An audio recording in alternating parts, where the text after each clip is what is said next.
Welcome to Master the Game. I am Juice, and what you hear in the background is someone mowing their lawn. You might hear other noises as this goes on because, it's daytime and, people are having a good time outside. So, ooh, you don't want to hear that. Um, some cool stuff going on. We've been painting some miniatures. We've been making a lot of progress as usual. Um, Paula has been killing it, like just absolutely killing it. And I can't say enough about the miniature she's painted. This is the latest one that she's been working on. It's a female elf sorcerer. You can see the blue and gray. It's going to have white hair, so that's not changing. She's got to paint the fireballs. Oops, the fireballs. And we do that every couple nights. It's been a lot of fun. She's painted some really cool ones, like these harpies recently. So yeah, anyways, awesome work. This will probably be a shorter RPG talk, to be honest. We'll probably keep it maybe around like 20 to 30 minutes tops. So if you don't normally watch these, we usually go about an hour, but got a lot of stuff to get done today. We've got a Call of Cthulhu game coming on tonight. So if you are interested in seeing how that's played, tune on in. That'll be a good time. We've got some cool players on there. And it's going to be exciting. The premise is that there's been a heist that us players have been a part of. We choose a color from the I can't remember what the game master. I can't remember what he's called, the storyteller or whatever he's called. He gave us options of colors, and so like I'm going to be Mr. Green tonight. And that'll be fun. So my wife's been really looking forward to it. She started watching Call of Cthulhu reviews and all sorts of stuff in the last couple days, and because she's completely stoked about this. So yeah, now Call of Cthulhu, it's not typically my cup of tea, but I think it'll still be a good time, and I'm looking forward to it. So if that's something you want to see, again, tune in tonight at about 9 p.m. Eastern. The game will be at 9 p.m. Eastern. And see how it goes. So see who goes crazy and all that good stuff. I plan on trying to bring in more games other than D&D to this channel. If you are somebody who wants to run a game, a specific game that a lot of people don't play, feel free to reach out to me on my Discord, and maybe we can try and work out a one-shot. Some of the games on my list that I want to play or run: Fantasy Age, Dragon Age. Wouldn't mind a Numenera, Cypher System game, things like that. So if that's something you are interested in running, please reach out to me. No minors, please. I haven't been clear about this in the past. I want to make it clear that you have to be 18 or older, just because of COPPA rules or whatever. I haven't read up on all that very much. I probably should spend more time reading on it. But I believe a lot of the big issues are with, have to do and center around minors. So let's keep it to 18 and up, and then let's try and run some PG-13 style games, that kind of thing. So, been diving into Pathfinder 2nd Edition.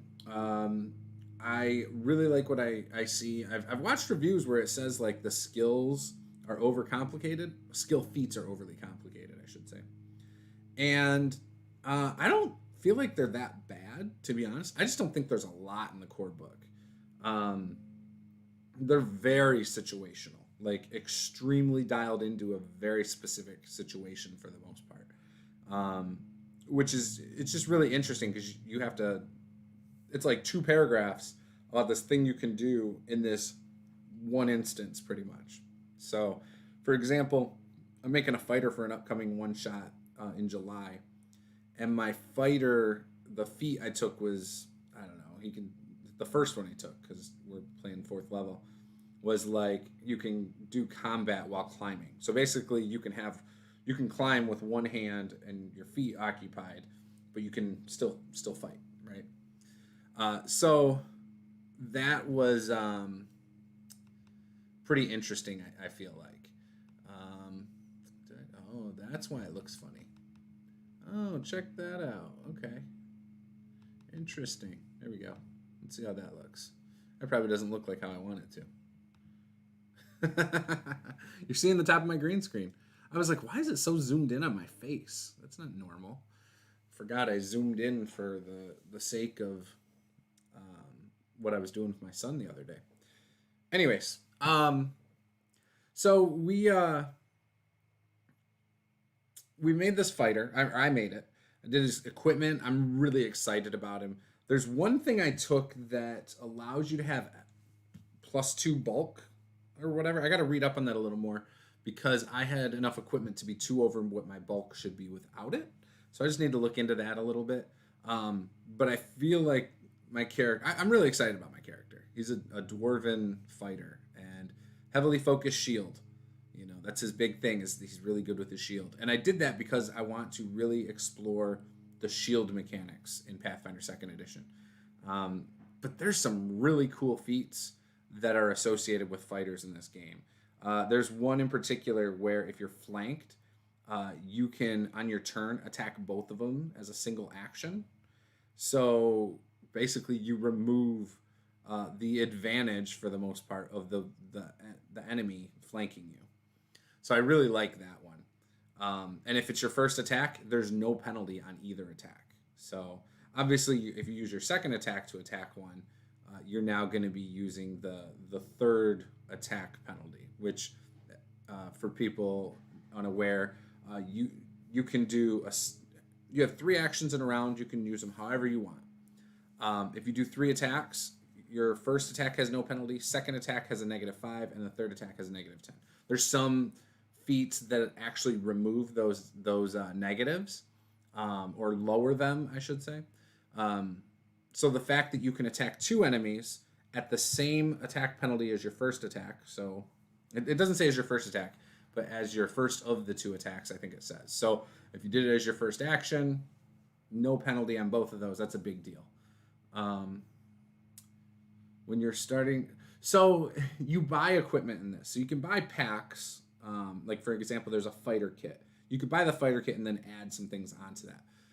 So I ended up, because we're 4th level and we get a little bit extra gold, I bought heavy armor, which I think I went with splint mail. And I went with splint mail because it's 7 cheaper than plate, full plate, and half plate. And you still get a +1 to your dex, which makes all of those the same, basically. So I have a +1 dex. So it didn't seem like it made sense to take the full plate in that regard. So I took the splint over the half plate and the full plate.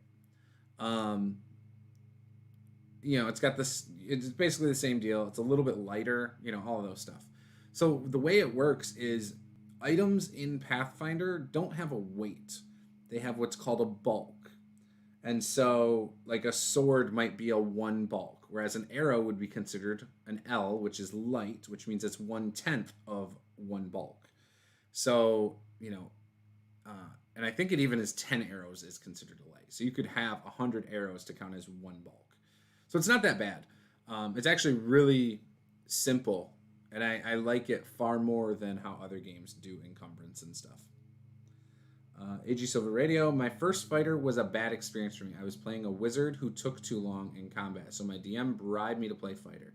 So I tried to recreate Minecraft Steve because I had no better ideas. I try to encourage players. I shouldn't say I try. I have been known to encourage some players to start with a simple class, like a fighter. So I have done that in the past. But I don't insist they have to. I don't bribe them. I don't do any of that. If someone really wants to play a spellcaster, I'm probably going to choose a simpler spellcaster than a wizard. I just think wizards have too many options and it can take too long. A sorcerer would probably be a good start in 5e, for example.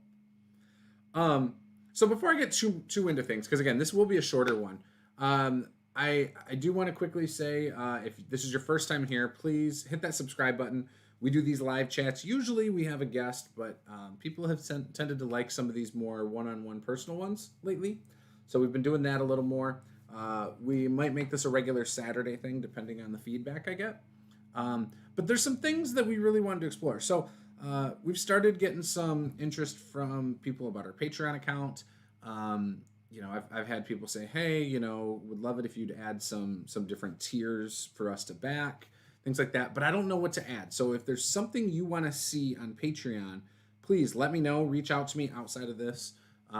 Just send me a message on Discord, Twitter, whatever. If there's something in particular you'd like to see as a reward, I'm more than happy to do that. I thought about adding an option to play in games with me, but I'd have to limit how many people can pay to get into that, and things like that. So I thought about adding like a one-shot tier that if you want to play in a one-shot with me, next time we have some one-shots, it would open up to those people only. And trying to do that once a month or something seems probably reasonable. But again, stuff like that. So if you're interested in that, let me know. We've got a tier right now that I just added where you can contribute to my games by coming up with NPCs and offering some creative input for those NPCs. And we've also got one that allows you to come into a chat like this with me. Right now, there's someone is in that tier, and that's a weekly thing. Someone is in that tier, and they've actually said that he's more than happy if we stream it. So we might have a Patreon stream like this where I'll literally it won't have an overlay or anything. Well, it might have one, but it'll probably just be a Zoom call the first few times or something where we can discuss whatever you guys want to talk in that stream, except you can come on video and stuff with us.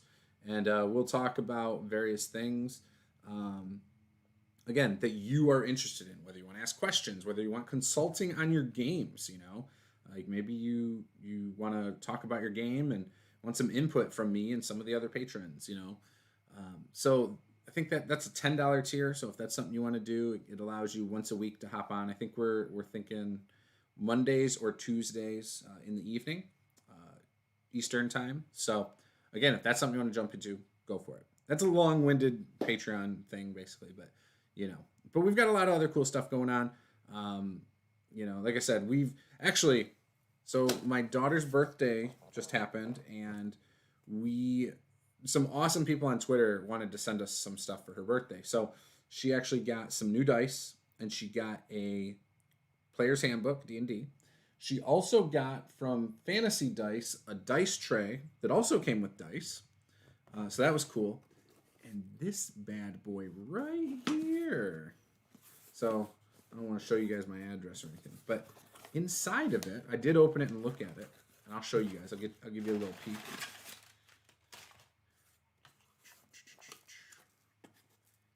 There you go. Elderwood Academy. So these are some little tiny prism metal dice. And then this is one of those like book-looking things with the foam insert that it's just really cool.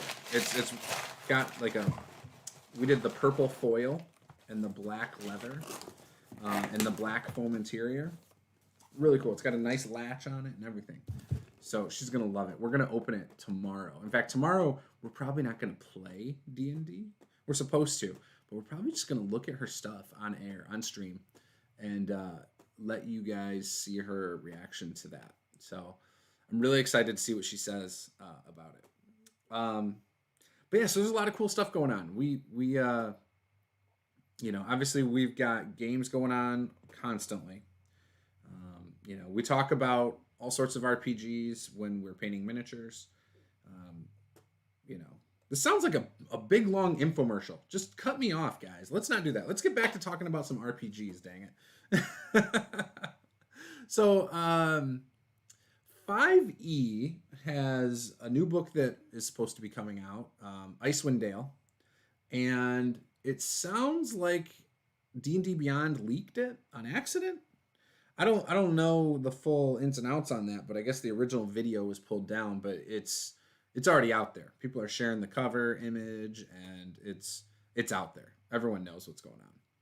So we've got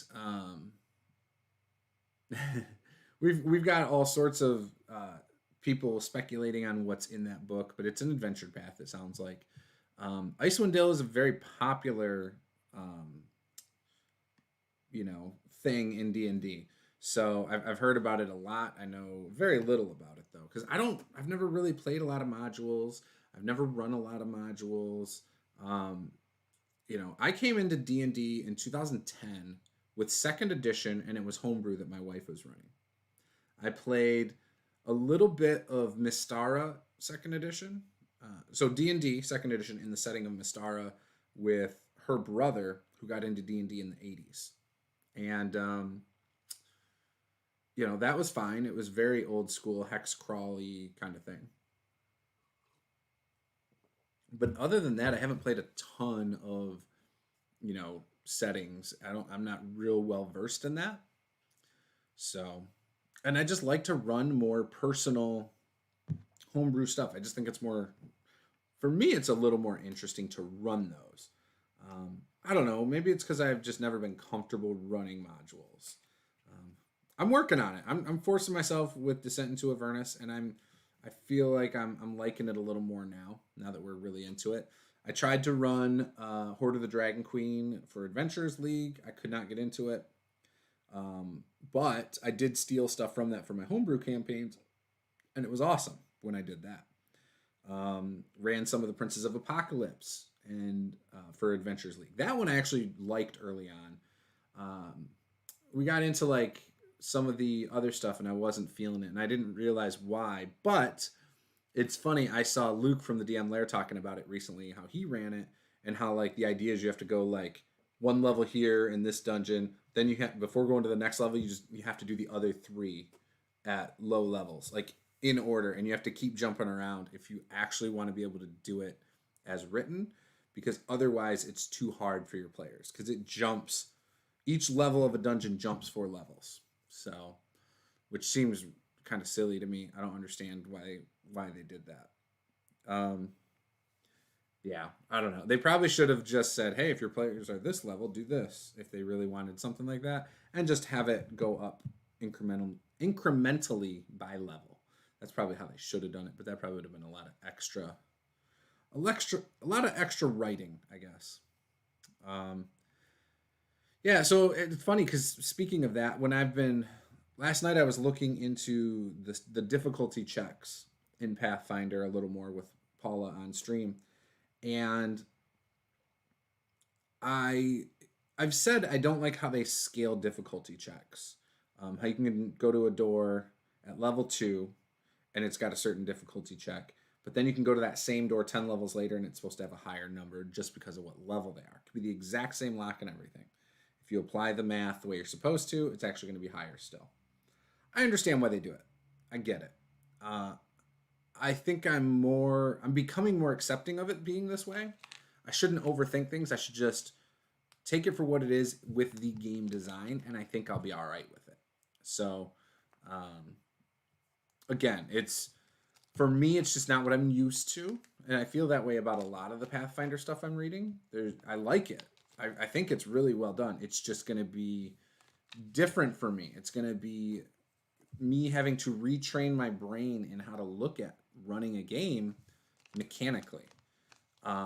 Whereas before, like if I'm running D&D 5e, it's easy. I'm just like, most of the time my DCs are going to be like a 15, right? They might be a 10 sometimes, but most of the time they're going to be a 15. Sometimes they might be a 20 or a 25. It just really, like 25 is rare for me to throw those out there. If you're in like a Wizard's Tower or something, you better expect 25 DCs and maybe even a 30 DC here and there. I'll just be real. Like, Wizards are smart. They're not going to have low stuff protecting them. AG says, if I were to make Minecraft Steve as a PC today, he would be a Battlesmith Artificer. So, D&D 5e is funny. They've introduced these new classes and things like that, and they're supposed to add flavor. Some of them do, and I like how they do them. But I feel like that because of the limitations of how 5e is, like with the power, it's not hard to be really powerful in 5e. I mean, you can at first level be extremely powerful and offset how a game is run and played. And like I've done it in one shots before where we've just tested certain builds at low levels, and we've been able to just wreak havoc on how the game is designed. I mean, early levels, a moon druid changing into a brown bear is pretty powerful as a tank. Barbarians with the, like, if you let them roll stats, they can get really high armor classes at relatively low levels. I mean, you can get to a 20, within the first couple of levels, like by fourth level. If you're rolling stats, if you're doing point buy or whatever, it's going to take you, I think, to level 7 to be a 20 AC. Well, not really, because you can get to 22 AC by fourth level because of a shield. And then magic items, if you ever get any. At that point, though, if a DM's giving you magic items to boost your armor class, there's something wrong with that DM.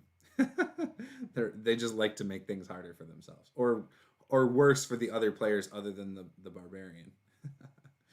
5e characters are basically superheroes. So I don't necessarily think that they're like superheroes. I just think that it's very easy to get out of control. I mean, it's not hard to shut them down with monsters. It's just not. The problem is, if you have a player who's made their paladin, their barbarian, or whatever extremely powerful, like when it comes to armor class or saving throws or whatever, well, you're forcing a style of play on the group. Because now, in order to make a challenging encounter for the group, because again, you still have to take into account that guy, it's easy to make one that's going to wipe out the rest of the party, but not that guy. And that's where the problem lies. If you've got 4 players, say you got a cleric with an 18 armor class, okay, that's a good armor class, right? You've got a wizard with a 13 or 14 armor class. You got a rogue with a 14 or a 15 armor class. And I don't know. What else might you have? I don't know. I can't think offhand. Something else, whatever, with another low armor class, they are going to be challenged much easier than your big armor class guy, right? That's where the problem is. And so if you do things to challenge the big armor class guy, you kind of got to hope that the players play it a certain way. You have no control over what the players are going to do, but the chances of wiping everybody out except for that guy are much higher at that point. The other thing you can do is you can target the guy with the high armor class's weaknesses, which are typically his saving throws. Right, you hit him with the dump stat. Like, so say it's charisma or whatever. Okay, you do that. You now, it's kind of cheating, first of all, because now you're not playing instinctually for the most part. You're like, I know this player's weak at such and such, so now I'm going to hit them where it hurts. But again, you still have the same problem. So now you're going to hit them with their dump stat. You do that in one encounter. Are you going to do that in every encounter? Like, so you end up with this very, like, people can tell at the game table that, hey, you made this encounter just to specifically target this guy, or you made this encounter to target the other players, or whatever. Not target the other players, but, So that's all. That's just one of the negatives, and I just feel like it's very easy to get out of control with 5e. That's all. Paul, who was playing Garrick in my game, had an extremely high passive perception. He had 22. It's not game breaking, but it's near impossible to sneak up on the party. It's near impossible to get secrets by them. So now you're forced to either do house rules or use like low light against him, so he's a 17, or because he was human, maybe because now he's basically in the darkness, right? But he's going to use a torch, so again, he's back up to a 22. There's just a lot of things when it comes to it where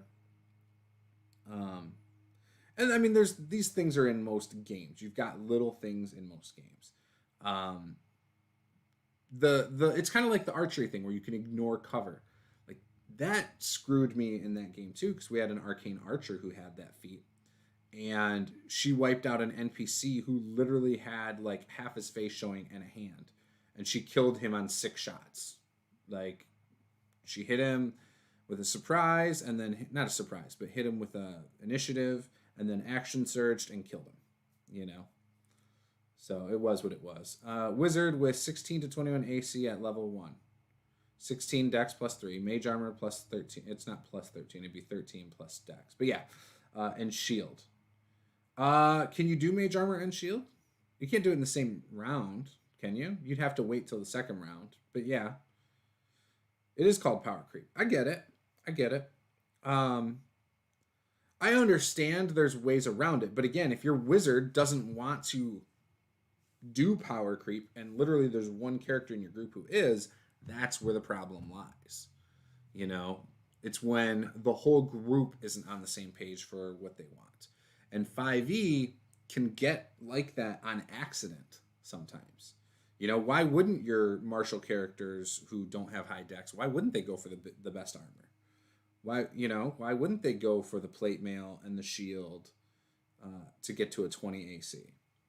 You know, plus whatever else, you know, they can apply to that. Like, oh, it's a battle master, so now he can add to his armor class with a parry or, you know, whatever. Why wouldn't you? Armor class is one of the most important things in the game. Dex is important too. Like, I actually think going with a dex-based character is more OP than just going for stacking your armor class like that. I mean, you can still get your armor class really high. So that's why I say a barbarian is your best example because, again, dex and con are your armor class. If you can get those both up to 20, you're talking about 20 right there as an armor class. Plus a shield makes it 22. If you get bracers defense, you're talking about 23. Maybe you get like a cloak of ring of protection, you're at 24. I mean, you can really get to stacking, especially if you let your players buy magic items. You know? So far looking at Pathfinder, I don't see the stacking of feats the way you used to become super OP. I have to admit that so far looks really good. And that was my concern going into it, is that, oh man, you're going to be able to stack these feats and get these crazy numbers. And it doesn't look like it this time. So that's something that's kind of refreshing, actually. And it's just interesting. So if I were DMing, I would balance based on average power of the group. Yeah, but average power doesn't help.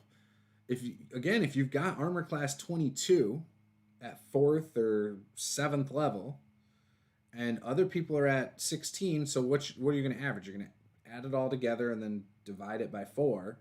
You're still not going to be a challenge to the fighter with the high armor class, or what the barbarian with the high armor class. You're not going to be a challenge. I'm telling you. I've seen it. We've done this in one-shots.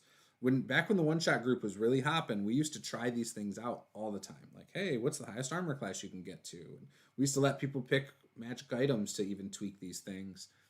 And so we really dabbled with stuff like that. Like, oh, the average. And if players didn't play a certain way, it would be very easy to wipe out 3 out of the 4 players. The only way you could really ensure to do something to that barbarian was do, like you said, take the average, right? Like you're saying, but then add more numbers and purposely target that barbarian, you know? Because you also got to remember, once you get to just a couple levels in, he's also got a shit ton of hit points and he's got resistance, you know? Because I don't know a lot of barbarians that don't take the bear totem, you know? There are. In fact, my wife's playing an ancestral barbarian. That's cool. It imposes disadvantage if they attack other characters or whatever, you know, and things like that. So it encourages monsters to attack her character, and that's our Black Rock game. You know, I'm okay with Power Gamer having easy mode. Oh, I'm cool with it too. I'm just saying, you know, if you want an encounter to ever be challenging, that's the hurdle with it.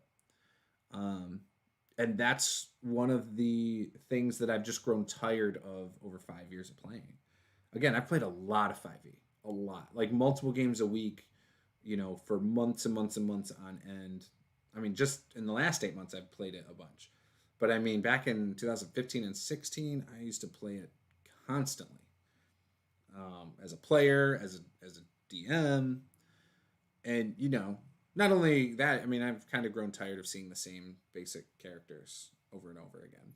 Like, not a lot of variety. So, Again, I love 5e. I do. But I got to be realistic about it for me. What is 5e to me?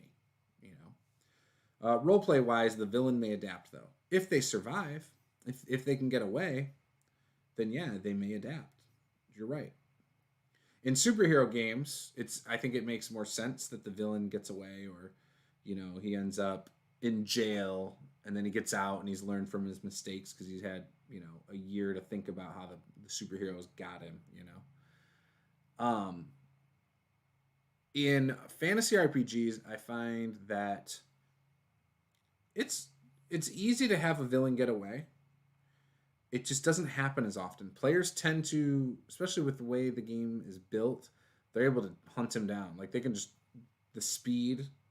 Like if you've got a monk that's got extra movement or an elf, because I think there's an elf that gets like the ability to move a little quicker. Things like that, you can close the distance on an enemy. Unfortunately, unless you're very good with describing why the villain can get away. Maybe you throw minions to get in the way, or he's got like some kind of secret door that requires like some arcana checks to bypass the lock and actually go after the guy, but by then it's too late. I don't know. You can incorporate things like that, but you have to plan for that. There's nothing wrong with that. And it's good storytelling to let the players encounter the villain and possibly win or lose. I like the idea of the players failing a couple times before they actually get one up on the villain. I feel like that's basic storytelling. The villain has not only managed to crush them physically, but maybe even their spirits too, as he stole the gem that they were supposed to protect or something. I just think that's good storytelling, is to build up we really can't beat this guy. What the hell? And then all of a sudden when they beat him, it's more rewarding rather than, we've beat him over and over and over again and he keeps getting away. Like, I just don't feel like that's as satisfying personally. But I don't know. Again, you can tell great stories with 5e. We've done it. We've had some amazing games. I just don't like to feel like sometimes I'm stacking the deck against 3 out of the 4 players. Because again, sometimes I make encounter. I try to make an encounter focused on each of my players at some point. Every few sessions. Like, this encounter is really meant to, target this character's weakness, but at the same time, this other character is meant to shine. For example, I like to do stuff like that. And it's not always obvious, sometimes it is, sometimes it's not. But I do like to build my encounters that way.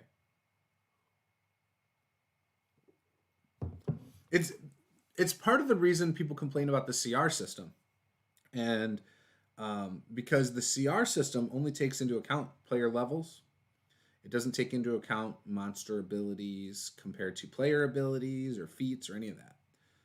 So that's the big, in my opinion, it's the negative side to 5e. It's a great game. It's great for new players. Again, I'm playing it with my daughter. She just turned 9 yesterday. We are having fun with it. I have fun with it with all my groups. I could talk about it all day, really. I think there's some things that they could have done to level that off a little bit, to get rid of some of the power creep. Again, I like part of the power creep. I like though too. I love the fact that you can do these things. I guess what I'm saying is, up front, need to make sure your group understands what everyone's possibly going to do with their players, right? I think if you're someone who knows you're going to try to exploit a mechanic in a game and really make that one thing go up really high, let the group know so they can also prepare. Like, is that going to impact how they're going to build their character? Is it going to impact their choices? I've played a game where we had multiple martial characters, and because we did, and this was not in 5e, because we made all martial characters, there was a little bit of overlap. And I'll admit, there were there were times where I didn't feel like my character was different than the others, and it bothered me. And there were times when The other thing that bothered me is one of the other players was trying to copy my build. So every time I'd do a choice, they would take the same choice, and I was like, please don't do that. Like, I want to be different than your character. Like, I'm doing this to be different. If you're gonna choose that, that's fine. Then I'm gonna go with this.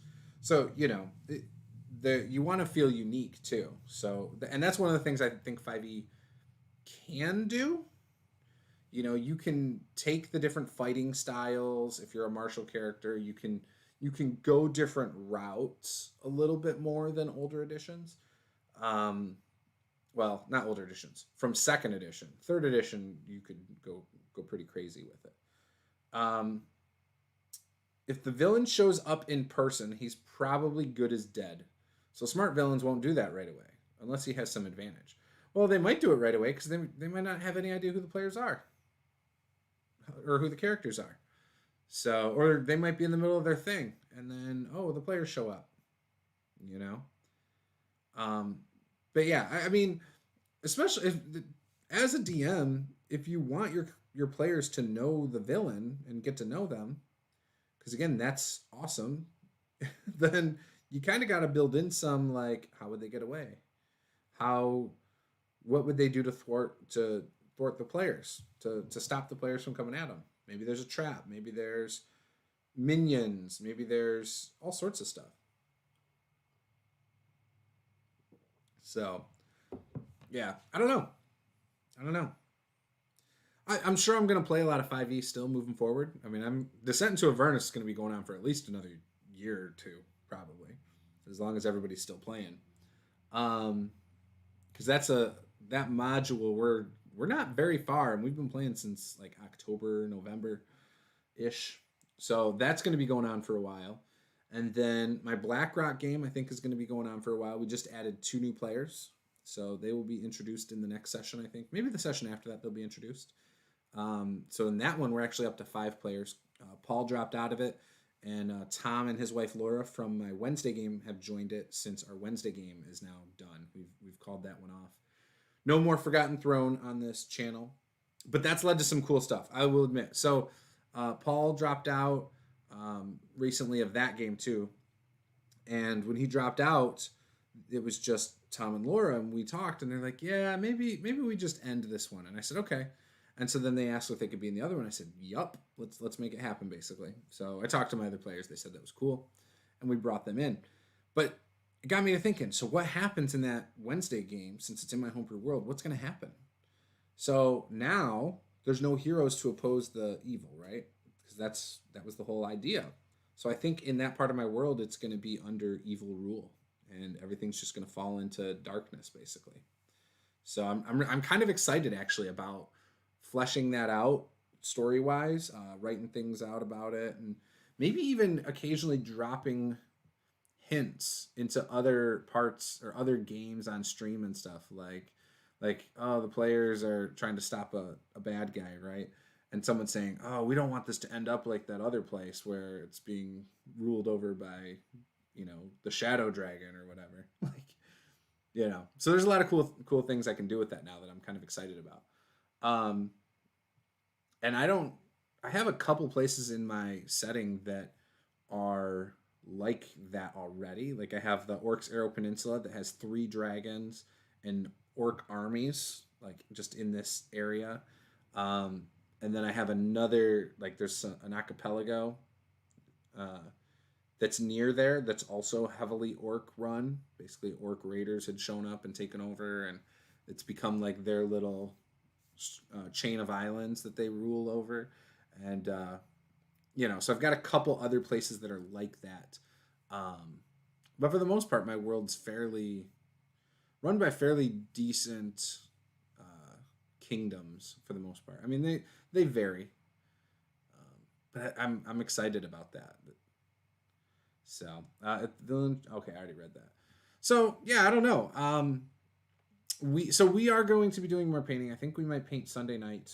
Hopefully, Paula will finish this miniature, and she might even finish this one. Now, this one she actually did this much back in 2014. And she just hasn't touched it since. It's a gnome with a staff. She gave it blue hair. And we decided it looks a lot like this guy who she just painted, color-wise. And so it was like, well, why not just finish it?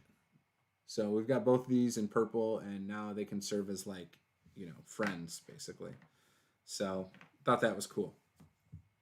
She's also got this little pixie she's been working on for a while, and that's looking cool. So she wants to play a pixie at some point as well. She's asked me about it in previous campaigns, like, hey, can I play a pixie? And we found some things where we were going to allow her to do it, and so who knows? Maybe she'll eventually play a pixie. That would be interesting for her. I don't know if I would ever want to play something like that personally, but never know. So, yeah. Anyway, so we might play D&D with Lily tomorrow, but either way, we're gonna go live. We're gonna show off this new Elderwood Academy stuff, because that'll be fun, and I'm excited to get her reaction. Reaction videos are fun, especially when it's a kid and they're like, "Oh!" I have a feeling she's gonna be really excited, so it'll be cool. But yeah, so we'll do that tomorrow at about 1 p.m. Eastern. Same time we started this one. Might go for about an hour. Depends on if we actually end up playing or not. We probably will play, because I know she wants to use her dice. Fantasy Dice is sponsoring that series right now. So they sent us the dice tray for her and the dice for her birthday. So I decided, you know what, we'll consider this a sponsored series, basically. I mean, it's not really. They're not really sponsoring it, but yeah, we got the little logo now on the overlays for that. So I did tell them we would show it off in the streams every time. So that was cool. But yeah, it was nice of them to donate. So, but yeah, so I don't know. I hope we can get some more games going. What do you guys think? What would you like to see? What are some games that you're excited about? Let me know. Because that's what I'm talking about. That's what we got to do. There's so many good games out there, and I haven't played nearly very, very many of them. I haven't played nearly enough.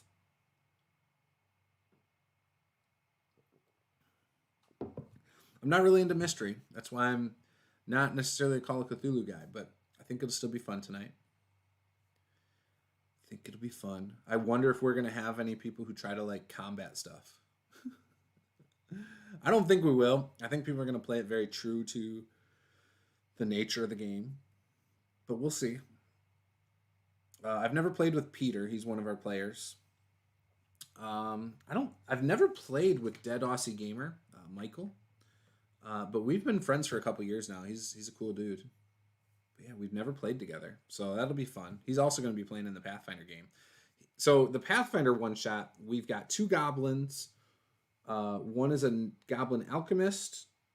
The other one is, oh my gosh, that's Nate. Nate's playing a goblin alchemist. I don't remember what the other goblin is. Why can't I remember? Oh well, so we got 2 goblins, a gnome druid, and then my character is a dwarven fighter. So it'll be cool. Could the other goblin be a rogue or a bard? Maybe he's a bard. A rogue? I don't know. Dang it, it's gonna bother me now. Like I don't remember. It's gonna drive me nuts. You know what? I can go look at the picture he sent. That'll help. We've got a chat thing going on Facebook. And I know that's going to drive me bonkers. So let's just pull it up.